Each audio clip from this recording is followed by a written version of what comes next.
আপনি যদি এক জায়গায় বায়াত হচ্ছেন, দেখা যাচ্ছে তার ভেতর নিসবত নেই। কেউ দেখা যাচ্ছে বলছে আমার দাদা ছিল, আমার বাপের ছিল, আমার দাদা ছিল, আমি সেই হিসেবে বায়াত করছি। নিসবত আছে কি দেখতে হবে। ইমানি বায়াত, আমি তোমার হাতে হাত দিয়ে বায়াত হব, ইমানের জন্যই বায়াত হব,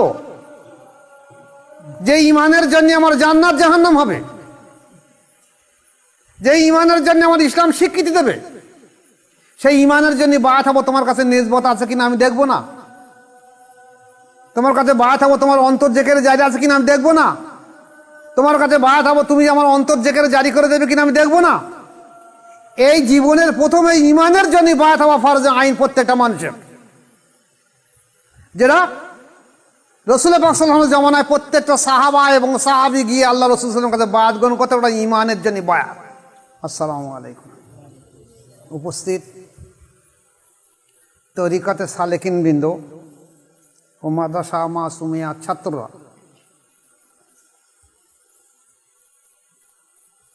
আজকের একটা বিশেষ জিনিস আপনাদের সামনে আলোচনা করে দিয়ে যাই। এর পূর্বে একটা কথা বলে দিয়ে দেই। তরিকা নিয়ে এই আলোচনা করার প্রয়োজন নেই। যদি তরিকা প্রচার সঠিকভাবে থাকতো।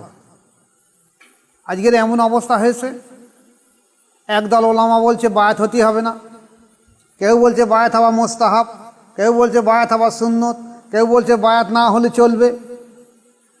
ফলে বায়াত হয়ে যে অন্তঃশুদ্ধ তাজকিয়া করবে সেটা ভুলে গিয়ে যাতে বায়াত না হতে হয় তাইলে বাহানা করতেছে। তাই বাধ্য হয়ে আমাকে এই বক্তব্য পেশ করতে হচ্ছে, তা নাহলে আমিও তরিকা করে সরে পড়তে পারতাম। ইসলাম তরিকার এই পদ্ধতি জিন্দা হতো না, ইসলাম জিন্দা হতো না। তাই সমাজের দিকে তাকিয়ে, ইসলামের দিকে তাকিয়ে, তরিকার দিকে তাকিয়ে, আহলে বায়াতের দিকে তাকিয়ে বাধ্য হয়ে আমাকে এই পথে বেছে নিতে হয়েছে। আজকের আসুন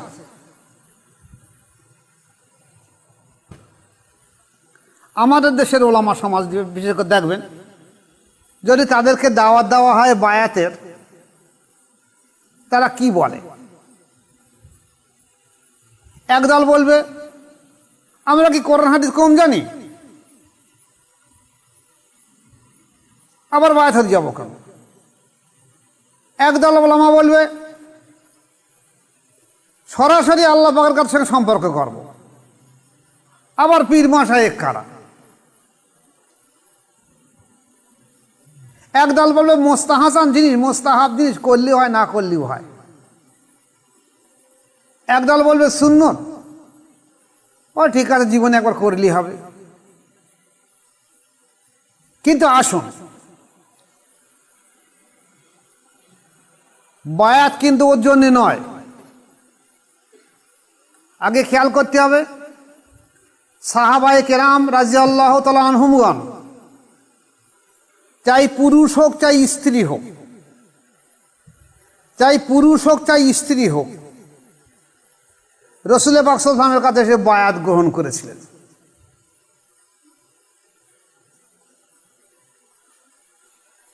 এখন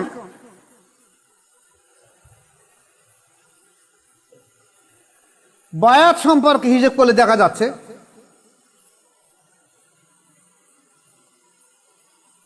যে হুজুর পাক সাল্লাল্লাহু আলাইহি ওয়াসাল্লামের কাছে যেসব মানুষ আসতেন, উনি তাদেরকে ইমানের জন্য বায়াত নিতেন। ভালো করে খেয়াল করে নেবে, চ্যাপ্টারটা খুব গুরুত্বপূর্ণ জিনিস। তার পূর্বে বলে দিচ্ছি, আপনারা সবকে পুরো খেয়াল রেখে দেবেন। ইমানের জন্য বায়াত নিতেন।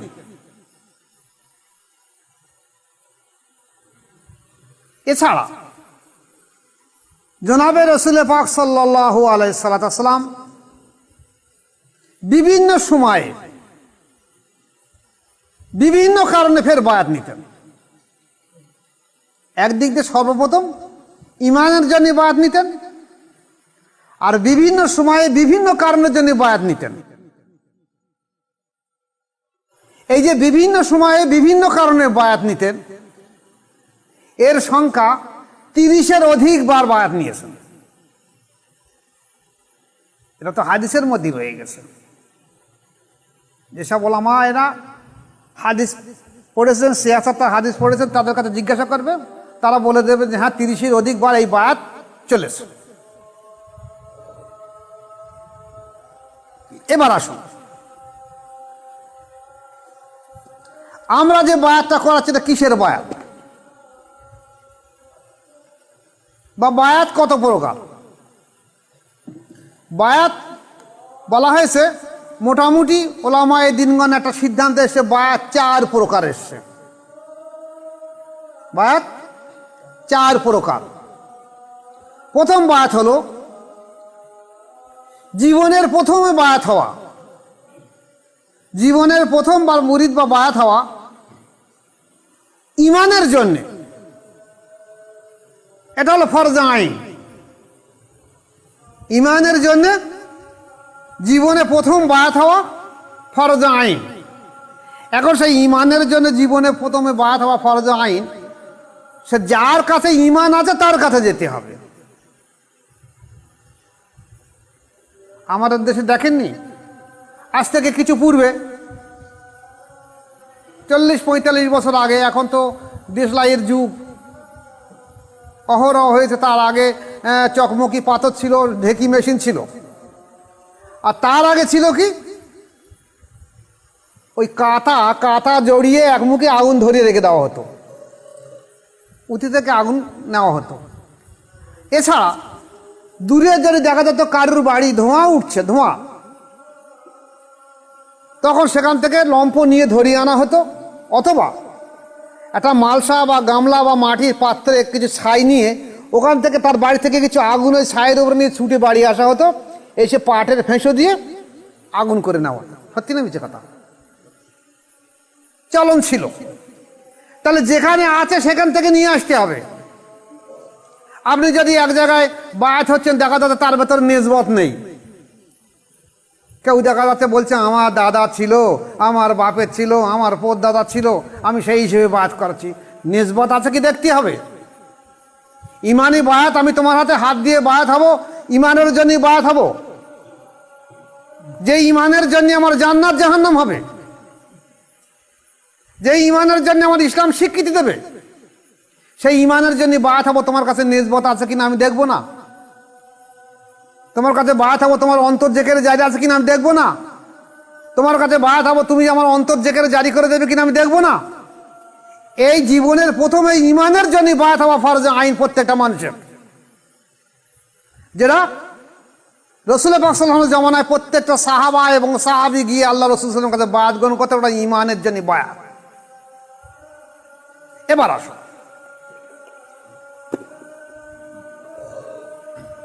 এটা হলো বায়াতের প্রথম ভাগ।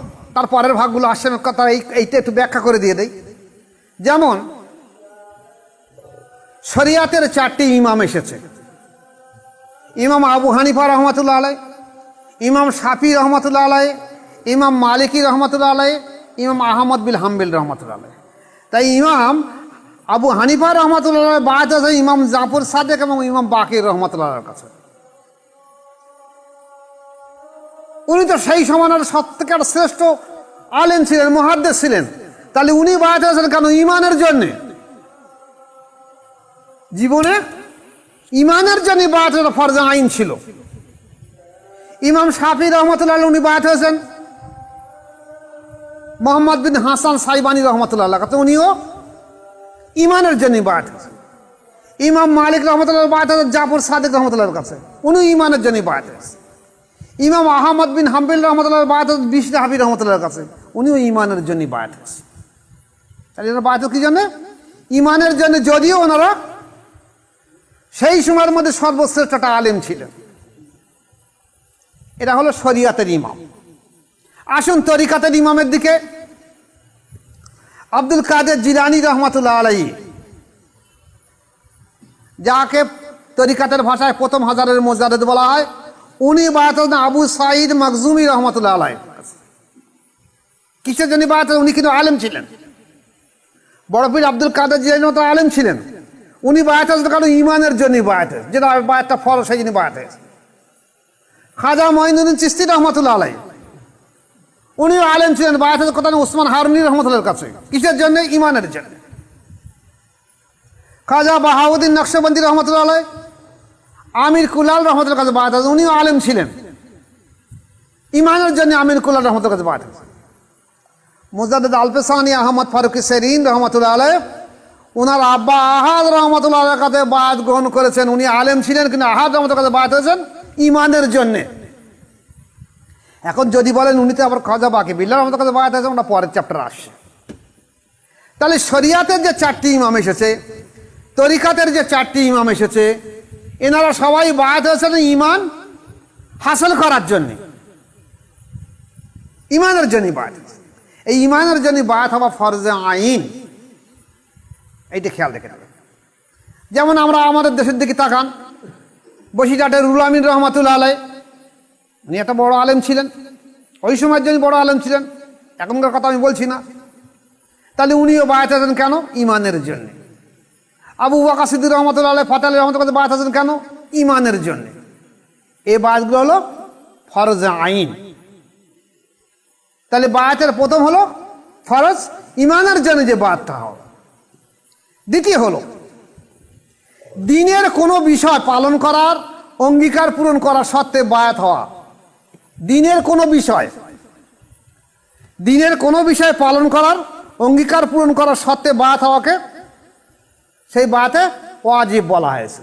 দিনের কোনো বিষয়, যেমন দেখা গেছে বললে বুঝতে পারবেন, কখনো কখনো হুজুর পাক সাল্লাল্লাহু আলাইহি ওয়াসাল্লাম যেমন হুদাইবিয়ার সময় যখন উনি শুনলেন যে ওসমান রাতানুকে মক্কায় পাঠিয়ে দিয়েছিলেন যে তুমি যাও তোমার স্বজাতিকে বুঝিয়ে আসো যে আমরা এখানে হজ ওমরা করতে এসেছি, আমরা লড়াই করতে আসি না, আমরা এহেরাম বেঁধে এসেছি, আমরা কোরবানির পশু সাথে করে এনেছি, আমরা 3 দিন থাকবো, এর বেশি থাকবো না, আমরা চলে যাব। উনি যাবার সঙ্গে সঙ্গে সেখানে গিয়ে একটা গুজব রটে দিলেন যে ওসমান রাতানুকে কাফেররা শহীদ করে দিয়েছে। এই সময় রাসূলুল্লাহ সাল্লাল্লাহু আলাইহি ওয়াসাল্লাম বললেন, দেখো সেই হুদাইবিয়ার সময় তোমরা এখানে বসে যাও, যাদের অজুনে অজু করে সেখানে বসে যাও, বায়াত গ্রহণ করে নাও যে আমি এই অঙ্গীকার করছি যে ওসমান রাতানুর শহীদের বদলা না হলে আমরা কেউ ফিরে যাবো না, যদি সবাই আমরা শহীদ হয়ে যাই তাতেও আমরা রাজি আছি। এই যে দিনের কোনো বিষয় পালন করার অঙ্গীকার পূরণ করার সত্ত্বে বায়াত হওয়াকে, সেই বায়াতটাকে বলা হয় বায়াতে ওয়াজিব বায়াত। আগে হলো ফরজ বায়াত ইমানের জন্য, এবার হলো ওয়াজিব বায়াত। এবার আসুন 3 নম্বর বায়াত হলো ইসলাহি নফসের জন্য, কোনো বিষয়ের উপর গুরুত্ব সহকারে আমল করার জন্য মুরিদ হওয়া হলো সুন্নত। ইসলাহি নফসের জন্য, এমনি বায়াতের জন্য, ইসলাহি নফসের জন্য কোনো বিষয়ের ওপর গুরুত্ব সহকারে আমল করার জন্য মুরিদ হওয়া হলো সুন্নত। যেমন দেখা গেছে মেয়েরা এসে রাসূলুল্লাহ সাল্লাল্লাহু আলাইহি ওয়াসাল্লামের কাছে বায়াত হতে, তারা কিন্তু আগে সব বায়াত হয়েছে, আগে সব ইমানি বায়াত হয়েছে, ফের আসলো রাসূলুল্লাহ সাল্লাল্লাহু আলাইহি ওয়াসাল্লাম বলেন, দেখো তোমরা অঙ্গীকার করো, স্বীকার করো যে আমি যতদিন বেঁচে থাকবো জিনা ব্যভিচার করব না এবং অবৈধ সন্তান ধারণ করব না, স্বামীর হক নষ্ট করব না, জীবনে শিরক বিদআত করব না, অঙ্গীকার করো। বলছে আমরা অঙ্গীকার করো। এই যে ওরা ঈমান আছে, এই ঈমানের বৃদ্ধির জন্য যেন ঈমানের কোনো ক্ষতি না হয়, ইসলাহে নফস, জিনা ব্যভিচার করা, চরিত্র সংশোধন করা ইসলাহে নফস, এই ইসলাহে নফসের জন্য আবার পুনরায় বায়াত গ্রহণ করা হলো বায়াতে সুন্নত। আর একটা আসে ইসলাহে নফস হাসিল করার পরে, ইসলাহে নফস হাসিল করার পরে যদি সে মনে করে আমার থেকে আরো উচ্চ পর্যায়ের কোনো অলি মানুষ আছে, সেখানে গেলে তার আধ্যাত্মিক ফয়েজের মাধ্যম দিয়ে, আধ্যাত্মিক নূরের ফয়েজের মাধ্যম দিয়ে আমার লতিফা আরো বেশি উন্নতি হবে, তাওয়াজ্জুহ ফয়েজ হবে, আমি আল্লাহর কাছে আরো বেশি প্রিয় হয়ে উঠব, এই হাসিল করার জন্য বায়াত হওয়া মুস্তাহাব। যেমন মুজাদ্দিদ আলপেসানি আহমদ ফারুকি সেরহিন রহমতুল্লাহ আলাইহ, উনি ওনার আব্বা আহাদ রহমতুল্লাহ কাছে বায়াত হয়েছেন কি জন্যে? জীবনের প্রথমে বায়াত আছে, ইমানই বায়াত হয়েছে। এইবার আব্বা বলে দিয়েছেন যে বাবা, রাশিয়ার বোখারে নকশবন্দি তরিকা এসেছে, আমি যে তোমাকে কাদিরিয়া চিশতিয়া তরিকার নেসবতে বায়াত করিয়েছি, এই কাদিরিয়া চিশতিয়া তরিকার নেসবত থেকে রাশিয়ার বোখারে যে নকশবন্দি তরিকার নেসবত আছে, ও তো নেসবতটা আরো বেশি উত্তম, আরো বেশি ফয়েজ প্রাপ্ত। আমার জীবনে সম্ভব হয়ে উঠলো না, তোমাদের জীবনে সম্ভব হয়, তুমি সেরকম যদি সুযোগ পাও তা বায়াত গ্রহণ করে নেবে। উনি সেই লক্ষ্য রেখে যখন শুনলেন যে দিল্লি খাজা বাকি বিল্লাহ রহমতুল্লাহ এসেছেন, উনি হজ পাকে যাওয়ার জন্য দিল্লি আসলেন। আব্বার এই ওসিয়াত খেয়াল করে উনি কি করেছেন, যে ইসলাহে নফসা হাসিল হয়ে গেছে ওনার তখন আগে, আব্বার কাছে বায়াত হয়ে খেলাফত পেয়েছে, পূর্ণতা প্রাপ্ত হয়েছে, উনি বায়াত করাচ্ছেন, ওনার ইসলাহে নফস আছে। তা সত্ত্বেও উচ্চ পর্যায়ের শক্তি অর্জনের জন্যে যে নূরের প্রয়োজন, সেই নূর হাসিল করার জন্য উনি আবার বায়াতে, সেই বায়াতটাকে মোস্তাহাব হিসেবে, কারণ উনি তো ইসলামী নফস হয়ে গেছে, এই যে মোস্তাহাব। এখন আমাদের দেশের ওলামার সমাজে এইটাকে বলছে বায়াত হওয়া মোস্তাহাব। তোমার কি ইসলামী নফস হয়েছে? তোমার কি নফসের তাজকিয়া হয়েছে? তোমার কোন মাশায়েখ সার্টিফিকেট দিয়েছে তোমার নফসের তাজকিয়া হয়েছে? তুমি বায়াত হচ্ছে, তুমি বলছো বায়াত হওয়া মোস্তাহাব। আসলে এই সমাজের আলেমগুলো বায়াত হওয়া যে ইসলাহে নফসের জন্য ফরজ আইন, এই বায়াত হলে মাথা হাট করতে হবে।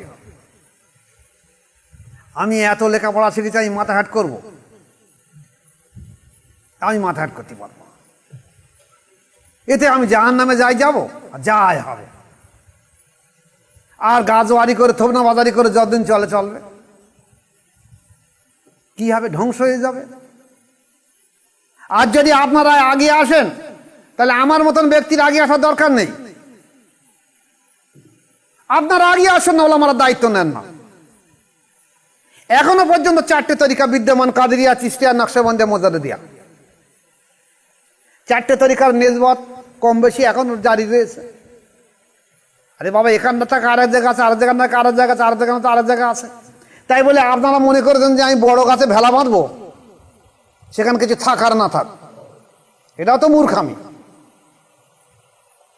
বায়াত হয়ে যে অন্তর আল্লাহ জেকেরে জারি হয়, বায়াত হয়ে যে নফসের তাজকিয়া হয়, যদি কোনো ব্যক্তির নফসের তাজকিয়া না হয়, সে ব্যক্তি জাহান্নামী হবে। মূল উদ্দেশ্য নফসের তাজকিয়া করা। এখন আমি সেসব কিছু বুঝি না, আমি মনে করি যে বায়াত হতে হয় মোস্তাহাব জিনিস, তা যাই এক জায়গায় গিয়ে বায়াত হয়ে নেই। এখন যে বায়াত করতে তারও কোনো খেলাফত নেই, যে বায়াত করতে সেও কিছু বোঝে না। দেখছি আমার দাদা করতো, আমার বাপ করতো, আমার পোদাদা করতো, তা আমিও করি। কিন্তু বায়াতের উদ্দেশ্য হচ্ছে নফসের তাজকিয়া করা। নফসের তাজকিয়া তার অনুযায়ী সে করে দেবে করা থেকে। তাই আজকের সময় এসেছে, আমাদের বক্তব্য হলো, আমাদের মোজাদ্দেদ তরিকার, আমি একজন মাশা হিসেবে আমার বক্তব্য হলো, আমার মুরিদের উপরে যে বায়াত হওয়া, ইমানের জন্য বায়াত হওয়া ফরজ আইন, এর উপরে দাঁড়িয়ে থাকবে অটলভাবে। আর যদি কোনো ব্যক্তি বায়াত হওয়ার পরে তার নফসের ইসলাহ হয়ে যায়, তাহলে তার জন্য আবার অন্য জায়গায় বায়াত হওয়া মুস্তাহাব, সে হতেই পারে, নাও পারে। এই ফরজ আইন যদি আদায় না করা গেছে, তার জন্য গুনাহে কবিরা থাকবে, এটা খেয়াল রেখে দেবে। গুনাহে কবিরা থাকবে। আপনি এটা ফরজ, সেটা ফরজ, সেটা ফরজ, ওটা ফরজ বলছেন, অজুর এত ফরজ, গোসলের এত ফরজ, তৈমুমের এত ফরজ, নামাজের এত ফরজ। একটা ফরজ আদায় হলে নামাজ হবে না, একটা ফরজ আদায় হলে গোসল হবে না, একটা ফরজ নষ্ট হয়ে গেলে অজু হবে না। আর এর যে অন্তঃশুদ্ধ তাজকিয়া করা যে ফরজ আইন, আর এ না হলে যে কিছুই হবে না। এই তাজকিয়া নফসের জন্য সর্বপ্রথম আপনাকে অন্তর জেকেরে জারি করতে হবে, যেটা আল্লাহ রাসূল বলেছে। দেখো, যদি কোনো ব্যক্তির অন্তর আল্লাহর জেকেরে জারি হয়, শুদ্ধ হয়, সুস্থ হয়, তাহলে তার সমস্ত দেহটা শুদ্ধ সুস্থ। আর যদি তার অন্তর জেকেরে জারি না হয়, অন্তর শুদ্ধ সুস্থ না হয়, তাহলে তার সমস্ত দেহটা অশুদ্ধ। এখন বাহ্যিক অজু গোসল করলে তার সুস্থ শুদ্ধ হয় না, ভিতর এবং বাইরে দুটো হতে হবে। আপনি এদিকেই বলছেন যে যার বাহ্যিকটাই হয়ে তার অন্তর পরিশুদ্ধ হয় না, সে একটা মুনাফেকের মতন। মুখে এক কথা বলছে, অন্তর এক কথা বলছে, মুনাফেকের মতন। তা আমি বলছি যে আমার মুখে বলছি আর আমার অন্তর স্বীকার করছে না, তাহলে আমার অবস্থাটা কি হবে? তাই আমি আমার সমস্ত মুরিদ মোতাকেদের দিকে তাকিদ দিয়ে দিচ্ছি, আমি বাইরের কথা বলতে পারছি না। তাদের আমি আহ্বান করতে পারি, অনুরোধ করতে পারি, হাত জোড় করতে পারি যে এখনো সময় আছে, আসুন দিনের পথে ফিরে। আমাদের পূর্ব কাঁটালে মোজাদের দরবার শরীফ এখানে আসতে হবে না। যদি কোনো উপযুক্ত মাসায়েক পান, যেখানে নিসবত আছে, যেখানে গেলে অন্তর জেকেরে জারি হয়, সেই রকম জায়গা যান। যদি না পান তখন এখানে আসবেন। আমি কথা দিচ্ছি যে তরিকার নিসবত এমন একটা জিনিস, একটা মানুষ যদি বায়াত হয় 1 সেকেন্ড থেকে 40 দিনের মধ্যে ইনশাআল্লাহ তার অন্তরের অনুভূতি এসে যাবে। এবং বহু মানুষ আছে যারা 1 সেকেন্ড থেকে 40 দিনের মধ্যে কল জারি হয়ে গেছে। একবার পরীক্ষা করে দেখেন।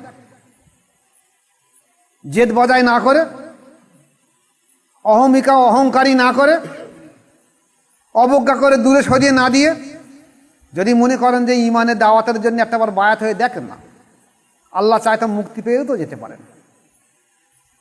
তাই আমি সবাইকে অনুরোধ করব যে আমার যারা মুরিদ মোতাকেদ আছে তারা তসবিহ, জিকির, মুরাকাবা, নামাজগুলো সঠিকভাবে করে ইসলাহি নফসের জন্য। আর এই জায়গায় আমরা দাঁড়িয়ে থাকবো যে ইসলাহি নফসের জন্য বায়াত গ্রহণ করা ফরজ আইন, এর উপরই আমরা দাঁড়িয়ে থাকবো। আল্লাহ আমাদের প্রত্যেকের উপরে আমল করার তৌফিক দেখ। ওমা আলাইনা ইল্লাল বালাগ। আসসালামু আলাইকুম ওয়া রাহমাতুল্লাহি ওয়া বারাকাতুহু।